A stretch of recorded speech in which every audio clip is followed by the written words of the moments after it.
Assalamualaikum, my name is Nabila Wahidah binti Muhammad Amir. My matrix number is 202478379. Today I will be presenting my assignment for ECW445, which focus on a major water pollution case in Malaysia, the Kim River pollution incident in Pasir Gudang, Johor. Water pollution is one of the main threats to environment, sustainability and community well-being, especially in rapidly developing urban areas. In Malaysia, the pollution incident of the Kim River in Pasir Gudang, Johor in March 2019 marked a turning point in public awareness regarding the seriousness of toxic waste management issue and weakness in water source monitoring. In this incident, more than 600 individuals experienced health symptoms including shortness of breath, vomiting, and fainting due to illegal dumping of chemical waste into the river. This incident not only affected public health but also disrupted school operation, local economic activities, and public confidence in the country's environmental control system. This pollution case highlights the significant challenge in ensuring safe, healthy, and sustainable urban development. Therefore, these studies focus on a comprehensive analysis of the Kim River pollution issue, with the objective of identifying the main cause of the pollution, assessing its impact on the community and ecosystem, and proposing integrated mitigation measures. The proposed approach will involve a combination of physical, chemical, and biological strategies, taking into account practical feasibility, cost, effectiveness, and long-term sustainability. Water pollution in Malaysia rivers continues to be a serious issue, primarily caused by anthropogenic activities such as industrial discharge, agricultural runoff, livestock waste, and untreated sewage. These pollutants enter river system through both point and non-point sources, including stormwater and soil erosion. In 2023, the Department of Environment (DOE) reported that 25 rivers were polluted and 161 were slightly polluted out of 672 monitored. This ongoing degradation threatens aquatic ecosystem and public health. Chemical analysis of river water reveals high level of ammonia, nitrogen, NH3- and chemical oxygen demand (COD), nitrate and O3, phosphate PO4, total suspended solid TTS, and fecal coliform FC. In particular, phosphate and FC levels exceeded Class V threshold, indicating severe contamination and the urgent need for sustainable and innovation solution. The pollution case of Sungai Kim in Pasir Gudang, Johor is a clear example of how illegal dumping of toxic chemical waste by factories can severely impact the environment. This industrial pollution not only harm the river's ecosystem but also raise serious public health concerns. Water Quality Index results show the extent of this impact. On December 5, 2019, before the Movement Control Order (MCO), the WKI at sampling point W21 was 49.38 and W21D was 37.04, both classified as Class 4, meaning the water was highly polluted. By April 28, 2020, during the third phase of MCO, the Water Quality Index at W21 improved slightly to 60.40, reaching Class 3, while W21D rose to 42.76, but still remain in Class 4.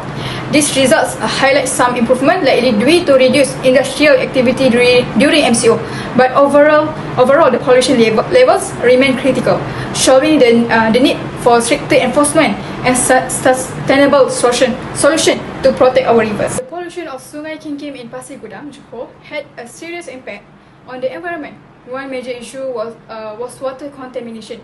Toxic chemical illegally dumped by factories flow into the river, making the water unsafe for human use and posing serious health risks to nearby residents. The contamination also affected soil and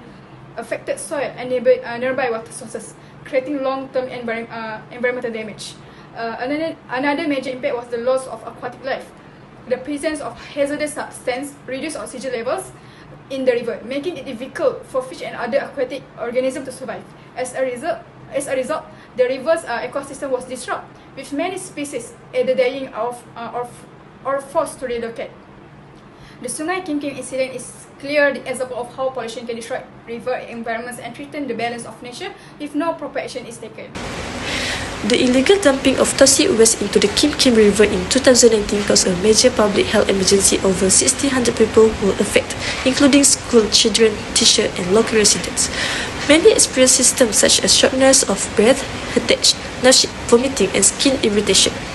These effects were due to exposure to hazardous chemicals, including volatile organic compounds like benzene and ethylene, which release toxic fumes into the air. The situation became worse in the hot and humid environment, which accelerated chemical reaction and increased the spread of gas. Besides the physical symptoms, the incident also caused physiological stress. Many residents experienced anxiety, fear, and trauma from the sudden health crisis and the lack of warning. Trust in local authorities and industrial safety systems was also damaged significantly. This case clearly shows how water pollution is not just an environmental issue. It has serious direct impacts on public health and social well-being. Impact of polluted river in economy.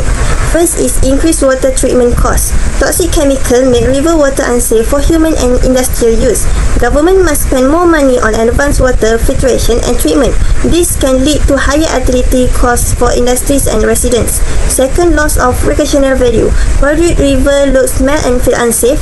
Activities like river cruise, ecotourism and water sport are shut down. This reduces tourism visit and causes losses to local tourism business and community. And lastly is disruption of industrial supply chain.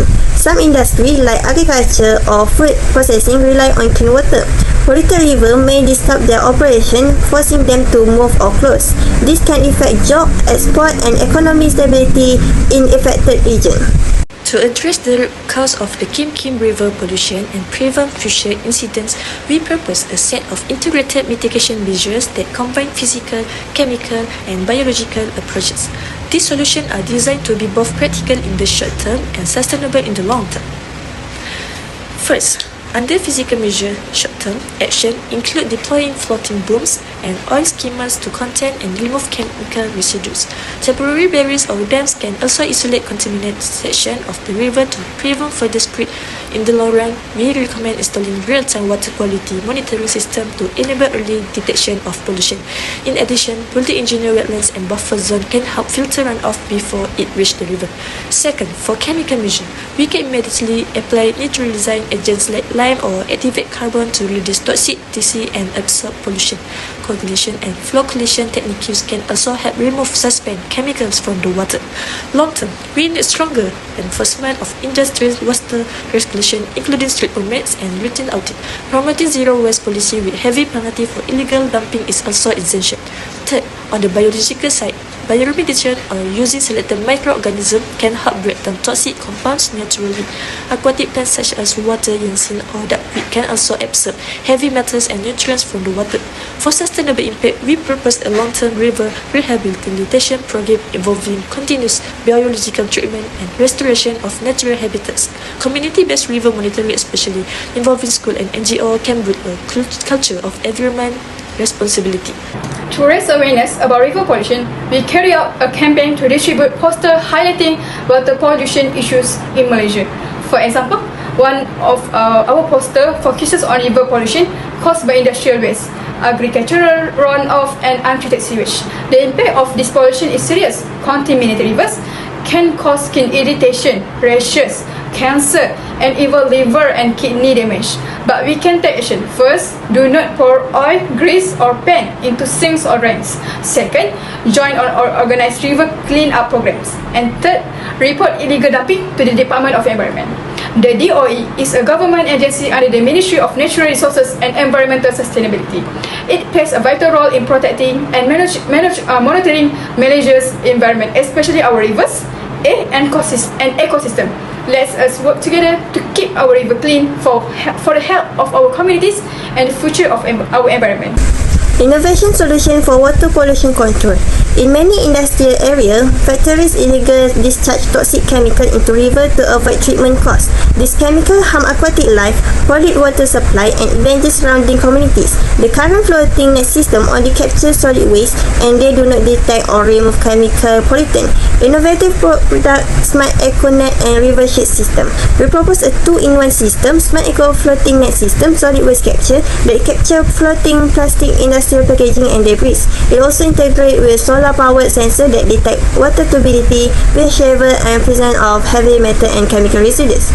And River Shade filtration board, chemical control innovation that pays downstream near suspected industrial outlet, use activate carbon nanospan filter and bioreactor to absorb heavy metals such as lead and mercury, toxic organic like oil, and work like floating water purifier specifically for chemical pollution.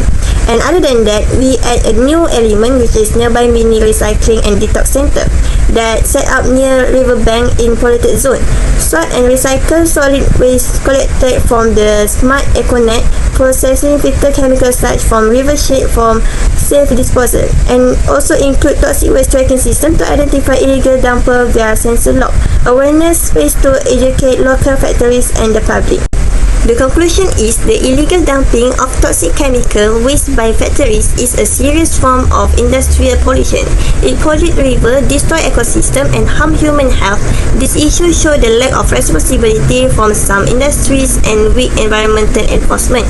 The polluted river impact many areas. It reduce fish population, harm biodiversity and put nearby community at risk. It also increase water treatment, cause lower land value and affect the income of those who depend on clean water. To solve this, we must act together. Tourism must enforce stricter laws and factories must follow proper waste management. Community must stay aware and involved. Our proposed Smart EcoNet and River Shade system is one step towards smarter, cleaner and safer pollution control. The solution support SDG 11 and SDG 12, and protecting our river means protecting our people.